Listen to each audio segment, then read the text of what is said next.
Have you ever been cooking something and the smell was so crazy good, but then you finally finish and taste it and it's not the same? It doesn't have all that sweet aroma the smells were hinting at. I'm going to jump right into why that happens and why a pressure cooker does more than speed things up. So, I paid just under 450 Jamaican dollars for this chicken back. This is about 3.5 pounds total. It's labeled as chicken back, but it's really just the carcass after the other cuts are removed. Whenever I prep chicken wings, I usually save the tips in the freezer for moments like this. There's very little meat on these, just a lot of bones and connective tissue, but that's actually what we want. Before we do anything with them, I'm going to cut them a bit smaller. That just makes it easier to extract all those flavors. I also like to remove all the dark stuff in the back of the chicken. I don't think it adds anything good to the flavor.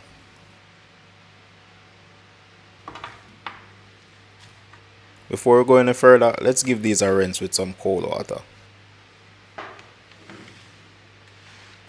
Great. This next step is optional, especially since it takes some extra time and a little more cleanup, but the payoff is totally worth it. I'm placing these on my roasting tray and they're going into the oven at 400 degrees. Roasting develops a ton of extra flavor and makes the finished stock a lot deeper. I'm letting these go until they brown, about 30 to 40 minutes should do it. You can skip this step if you want a lighter flavor and color, but I'm using this for Jamaican food. And Jamaican cuisine is all about depth of flavor.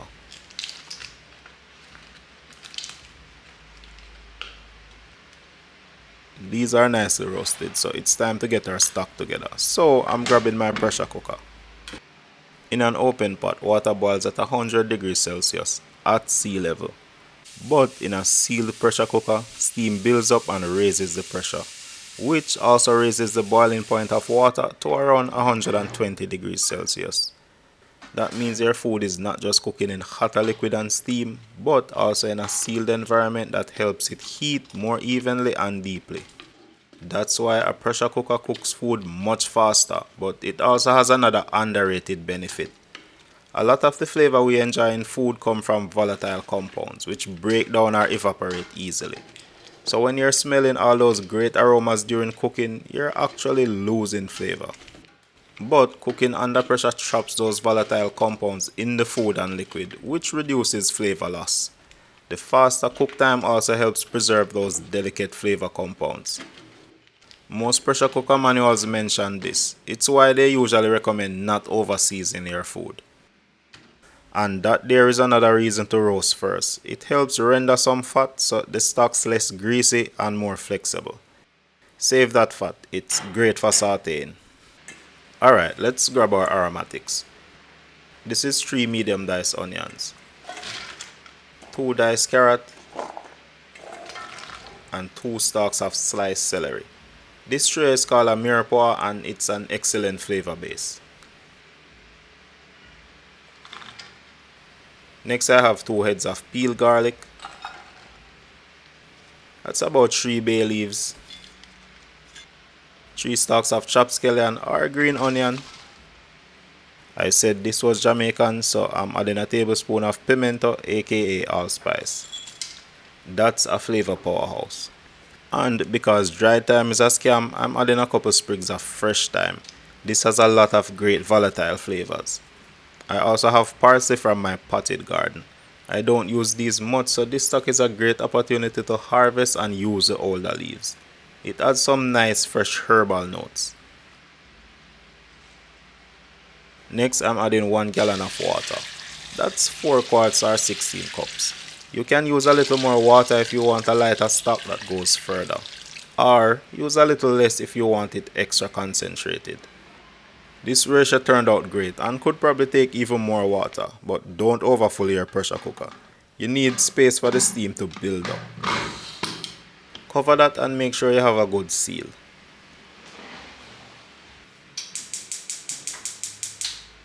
This is going on medium flame.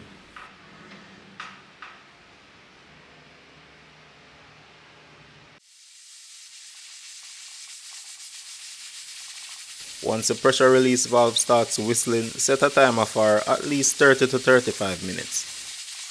If this stock contained high collagen bones like beef, we would go for maybe an hour. One thing you will notice with your pressure cooker is that you barely smell anything. Instead of flavoring the air in your kitchen, all that flavor stays locked inside the pot. When the time's up, we'll turn off the heat. The next step is very important. We want to let the pressure release naturally. That means letting it slowly cool down on its own. A lot of those volatiles will be reabsorbed by the liquid, making it way more flavorful. This takes about 20 to 30 minutes. You might want to check, but you really have to fight the urge to speed things up.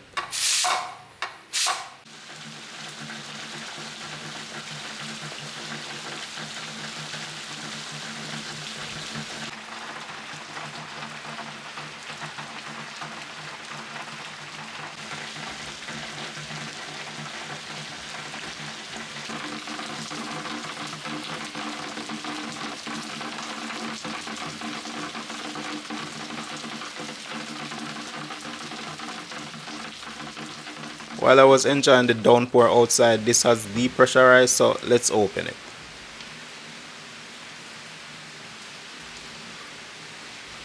Wow, that smells incredible. I was expecting a darker color, but this is good.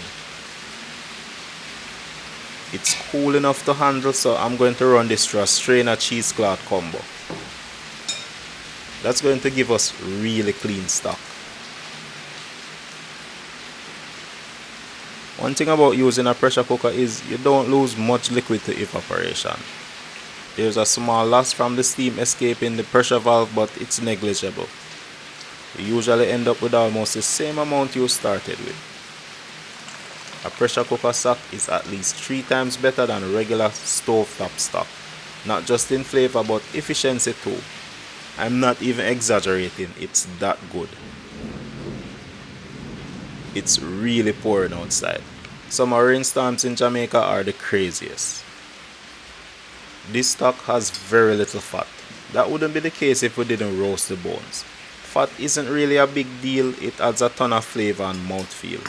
But once you chill your stock, the fat solidifies and becomes easy to remove. Not everything that floats to the top and solidifies is fat, especially with pressure cooker stock. A lot of it is coagulated protein from the chicken. Stored in the fridge, your stock can last up to a week. Just make sure you use food safe containers. Never let it sit at room temperature more than 2 hours. Because it's high in protein, it's extremely perishable. For longer term storage, use your freezer. Stock will keep up to 4 months with excellent flavor.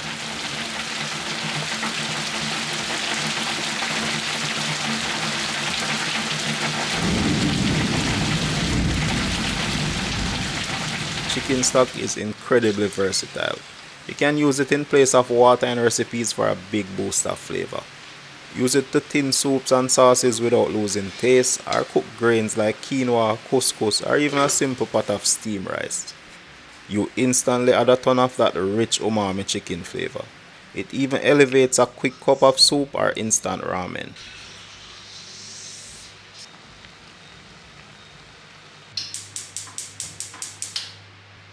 What really benefits from this stock are not only Jamaican soups. Soups in general, yes, but this stock has a lot of those base flavors like pimento and thyme that we use heavily in our cuisine. That's about 4 cups of frozen stock. We don't have to wait on this to fully thaw. Just go in with about a pound of diced pumpkin and a cob or two of fresh corn. For some fresher flavors, use half a diced onion and a few cloves of chopped garlic. In goes 1 diced carrot and a small diced potato. Cover that up and let the stock melt and cook everything. The pumpkin will cook first and break down, but that's exactly what we want. Now we can go in with some diced chicken breasts. These won't take very long to cook. This is key in a Jamaican soup, Grace cock soup mix. It adds a ton of flavor, but what I really want are the noodles. They will help to add a bit of body to our soup. For some fresh aromatic flavor, I'm also adding a couple stalks of chopped scallion and a green scotchy. That is already looking very good, but we are roughly 15 minutes in so far.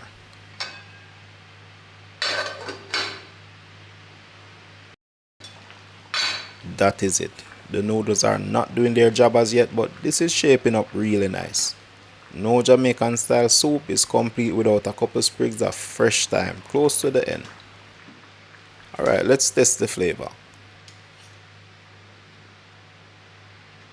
That is delicious. It only needs a little bit of salt to tie everything together. I forgot to mention that you can season your stock, but skipping the salt makes it more versatile. If you accidentally oversalt a dish, you can use some fresh stock to fix it without watering down the flavor. This scotchy has a lot of fresh scotch bonnet flavor but not much heat, so I'm going to break it to release some more spiciness. This took around 30 minutes. It would have been quicker if I added the noodles earlier, but it's still a very fast pot. The chicken stock made sure it was fully flavored already, so we really didn't have to do much. The only missing ingredient for this soup was the rainy weather we had earlier in the video, but this is excellent. It's rich and savory from the chicken stock doing all the heavy lifting, and pumpkin flavor really shines through. As I showed, a pressure cooker or even just a regular stock is like a big cheat in the kitchen, and this video covered a lot of bases. I am Nick, and this, as always, has been delicious. Make sure you add chicken stock to your recipe book and make it your own. Using pressure cooker stock brings way more flavor to everything you cook. Like the video if you got some value from it, and subscribe if you enjoy my content. Shout out to our patrons. I'm doing a lot more exclusive content for you guys, like these stunning drone footage, so make sure you check in and give them a watch. Patreon.com/feedandteach. Thanks for watching, bless up, and I will catch you in the next one.